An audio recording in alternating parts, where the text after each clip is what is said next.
Hey, this is JT. Another episode about life at Bethel, the good, the bad, and yes, the ugly. Today's episode, we're going to deal with my congregation assignment. And this is interesting. Now, if you had the opportunity to see our last video on life at Bethel, I talked about basically two things that impact how much you enjoy Bethel or where Bethel becomes literally a living hell for you. And those two things are one, the people you surround yourself with at Bethel, the people you run with, the people who become your friends. And two is the congregation. The congregation that you are assigned to will have a tremendous impact as to whether or not you enjoy Bethel or you just hate it every day. You count down like you in prison. So the congregation is what we'll be looking at today. What happens is there are basically two ways Bethelites can get assigned to a congregation. In some areas, and we're going to do a little contrast with the farm and Brooklyn, where I was at. Typically at the farm, you're simply just assigned to a congregation because there's so few congregations. So when a Bethelite comes in, they just look around, assign them over here. But down in Brooklyn, something different happens basically. Depending on the congregation and how many Bethelites they have, they can actually request Bethelites. And that's what happened in my case. The congregation that I was a part of had 3 Bethelites. One left to get married. After he left, that left them with just basically 2 Bethelites, and that is a serious concern because of where my congregation was located.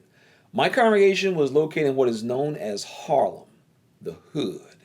And during this time, during the 80s, Harlem was literally the ghetto, because crack was king during the 80s. So a congregation only had 2 Bethelites. They're looking at a situation where if one Bethelite is sick, can't come, on vacation, that leaves one Bethelite having to travel by himself. And so the body of elders realized this is not a good thing. So what the body of elders did, they put a letter into the society and says, look, we lost a Bethelite, brothers, can you please send us a new Bethelite? And of course it goes through its approval process, and after a while, the congregation got a letter. And they read the letter to the congregation. Dear friends, this inform you that you'll be getting a new Bethelite. He'll be coming in on this date.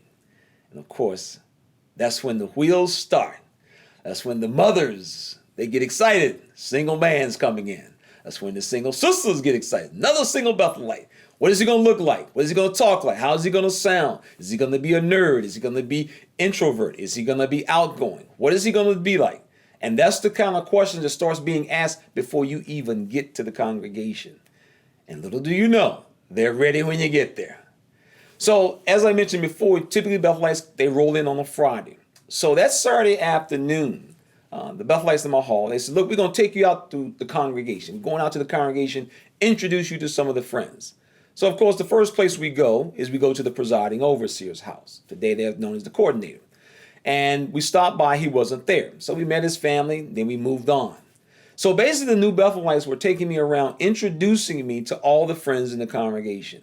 And so we went to a number of the elders' homes, stopped by some of the ministerial servants' house, and then they said, now we're going to stop by to see Sister O. And so they took me to a number of the homes of some of the older friends. Sister Johnson, been pioneering 45 years, been around for years. And the reason why is because the older friends, and every Bethelite who has experienced this will tell you, they are your key to being able to survive Bethel. And we'll talk about that a little bit in a minute.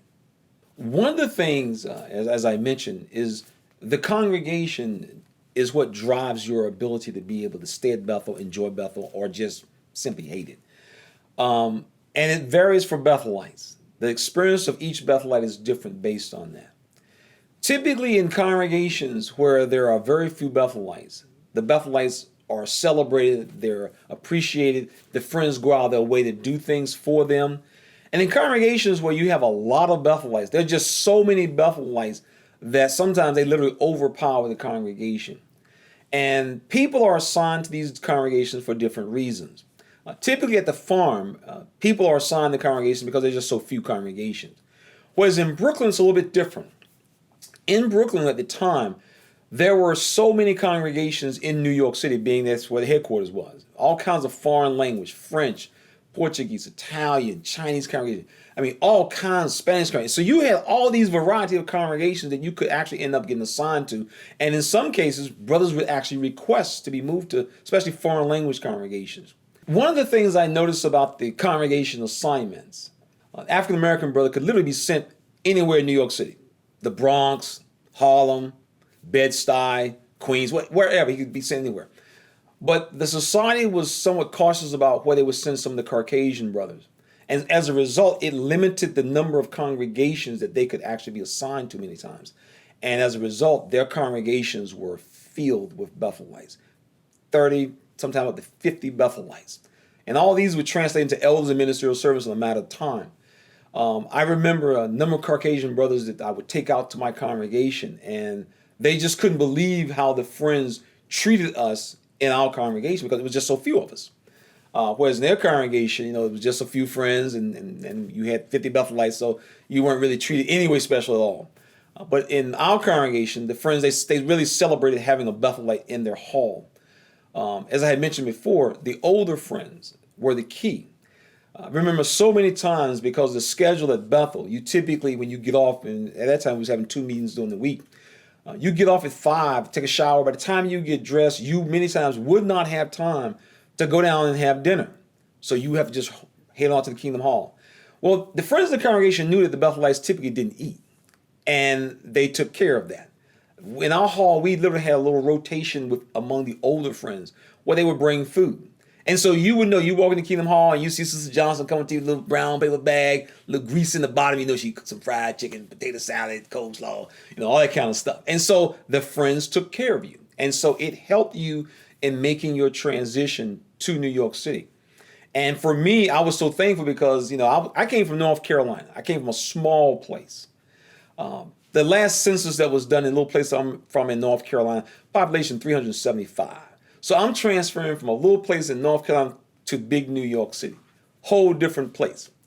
And of course, I brought my country ways, and the friends, they let you know it. Many times during the meetings, the friends, they would be just sniggering.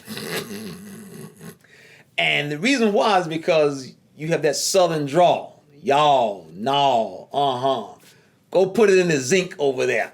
And so the friends would just laugh. And so it kind of made you become cognizant of how you sounded many times. I remember one elder pulling me to the side one time. He said, JT, can I talk to you? I need to talk to you. He said, look, JT, you come up here in New York City, your little howdy-doody self. There's certain things you just can't do. And one of them is you can't be just speaking to people on the street. Where I'm from in North Carolina, everything is yes, ma'am, no, ma'am, yes, sir, no, sir. And so when you would see people on the street, you was, how you doing? How you doing? All right, good day. And so people are like, is he going to rob me or something? This guy going to jump on me? And of course, the flip side is they know you from out of town. They know you're not from around here. And so you become, as the elder explained to me, JT, you become a sitting target to get mugged. And it was just something that you would do. I remember riding the train many times. At this time, the trains in New York City didn't have seats where you actually could sit in front of someone and somebody in front of you. They were like a bench seat that went all the way across. And so you would literally be looking across over at the people on the other side, 10, 15 people on the other side. And, now, can I look at me? How you doing? Good to see you. How you doing? Good to see you. And people would be like, this guy gonna rob me as soon as I get off this train. So you learn. And that's why I mentioned before, you need people to school you. And I was very fortunate that I had some guys that they just helped me come along so that you would be more like a New Yorker instead of like a country guy. And this is what often got some brothers in trouble because they just stood out so well. Typically when we would go to the meetings, especially in the summertime, you would come up out of the train, come up on the street, and you're in the streets of Harlem. And this is before all the redevelopment that has taken place up in Harlem is taking place now. This is when it was literally the hood. And basically, just from all practical purposes, there was only basically 3 types of people who wore suits and ties. You either were a police officer, undercover cop, a member of the Nation of Islam, or you was Jehovah's Witness. And so you just stood out. As you walked down the street, everybody got on Nikes, hats turned around backwards, baggy pants. You just stood out as you walk. And the Kingdom Hall sometimes could be 10 blocks away, and you just walking past all these people sitting on stoops, and they're looking like, Jehovah's Witness, Jehovah's Witness, must be Jehovah's Witness, got a little briefcase, I see him. And people holler at you, hey Jehovah, how you doing, Jehovah? So and you keep walking, like the senior Bethelites be like, JT, just keep your eyes straight, man. Just keep your eyes straight, walk straight, just keep walking straight, walk straight. Don't look, just walk straight. So you were schooled, you were brought into how to live and how to survive. One of the things before I came to New York, I had a car, a little car for pioneering, and before I got to Bethel, I decided to let me check and see if I can bring my car, because I didn't know. So I got in touch and found out through some Bethelites and people I've known that you probably don't want to bring your car because you're going to be fully responsible for all expenses, tires, gas, insurance, oil, everything. And at the time when I went to Bethel, we started out with $80. That's right, $80 a month is what I got. What happens at Bethel, because you come to Bethel, you don't work a regular job, and we're going to get into that as well about how Bethelites make money. You don't work a regular job, so the society gives you a little compensation. They give you, when I first came in, it was $80 a month. By the time I left, we topped out at a top speed of $90 a month, so we was living large. Also, what the society does, which is very interesting, they set aside $20 a month for you. It goes into a little account. So at the end of the year, it's $240. And once a year, when the year starts, you can start drawing on the money. Some Bethelites, they take everything out at one time. A lot of us, we would take like $20 out, $10 out, $15 out. We would dole it out as we needed. This was called basically a clothing allowance, is what it was called. And so along with your $80 you got every month, and before I left it was $90, they would put $20 into a little account. Society had, at the time, they had like a little banking teller set up at Bethel. It's kind of cool. You get in line and you get to the front, little guy behind little bars and stuff as it were. Like, who's gonna rob these guys? So who's gonna rob these guys at Bethel? So you got a little beam up there. He slide you a little money. So you write a little receipt. I want to deduct so and so out of my account. Put your little account number up there and everything. Slide it in there. He count the money. 5, 10, 20, 30, 40, 50. Thank you, Brother JT. All right, thanks a lot, man. And so that's what we did. And so I used it for travel. When I would go on vacation, especially in the summertime, this would be my airline money. So that was something that the society did for us. So we had $80 a month, and this is what everybody got. Like I said, even the guys who had cars as well. So if you had a car, you were responsible for everything on that car. Plus in New York City, you park on one side of the street, then you get on the other side of the street the next day, and you got to get up in the morning. I saw guys have to get up in the morning, move the cars around. And many times in Brooklyn Heights, parking in Brooklyn Heights where I was at is like at a premium. I mean, a premium. And so guys would end up parking way almost down. I mean, they would just be parking blocks and blocks away. So for a lot of us, having a car just wasn't practical in New York City because at the time, with a token, you could travel basically all over New York City. But one of the things that I was told very early on was what to do if you ride with someone else in their car. Many of the guys I knew personally who had cars, they were typically guys who got married. When they get married, many times the parents or the in-laws or both parents, they would sometimes buy them a little runabout car, nothing fancy, just a little car, because they didn't want their daughter riding the train, and that's understandable. So we had a couple of guys who had cars, and the arrangement was the unspoken. This is why I tell people all the time: it's very important to know things about Jehovah's Witnesses. Two things: their teachings and their culture. Well, it's even more so at Bethel. It is important. It is absolutely essential, if you're going to survive Bethel, to understand the culture. Because there are so many unwritten rules, unwritten cues, and if you don't realize them, you'll walk right into a wall and you will just knock yourself out. I was kind of fortunate. I had guys who like, JT, don't do that, man. Don't do that. Do that. Be sure to say that. Because you didn't know. So one of the things I was told was, look, man, if you're going to ride one of the boys out to the meeting, give him what you would have paid to ride the train.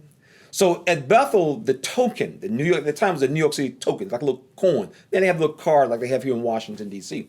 But at the time, it was like a little coin, drop it in. That became literally a currency that we used to use at Bethel. You could pay things off, other Bethelites, they give you 6 tokens, 12 tokens, pay it off in a token.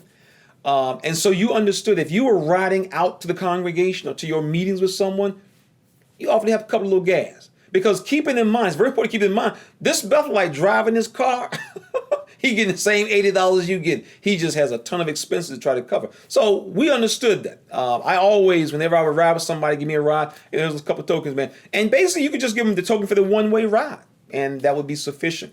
But it was just a matter of just being, courteous, being, just common courtesy. That's all it really was. And so it kept you out of a lot of trouble, because the last thing you want to do is get into a bad relationship with other Bethelites. Oh my goodness, that's the worst in the world. And so once again, knowing how to avoid these landmines was so important for me.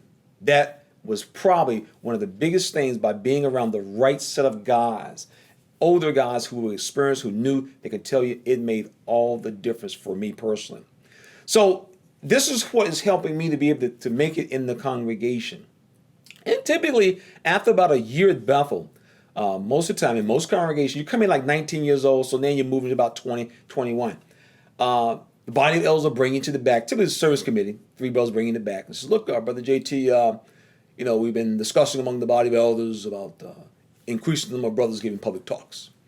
And I remember this so vividly because I was often asked by people, other Bethelites, JT, you get PTs?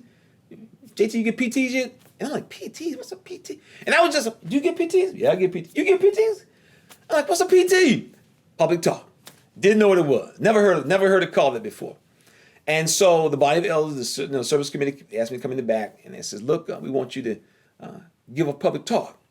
Now, normally we have our ministerial servants, typically we will have them give part of the talk, then another elder will come and finish up the talk for you. You do 20 minutes, and they'll do like 20 minutes. He said, but we think you can handle the whole outline. We're going to give you the whole outline. So they gave me a list. It says, here's a list of public talks that's available. And from that list, I chose my public talk, one that I would use for many years because of the type of subject matter that it covered. Now, in my next video, we'll get into my first public talk and how it was put together. Look forward to having you in our show again. This has been JT, looking at life at Bethel, where we talk about the good, the bad, and yes, the ugly. Have a good day. Well, we invite you to subscribe to our channel and be sure to hit that bell so that you can receive notifications when we upload new content. Give us a thumbs up if you like this video. This program was sponsored by Critical Thinkers.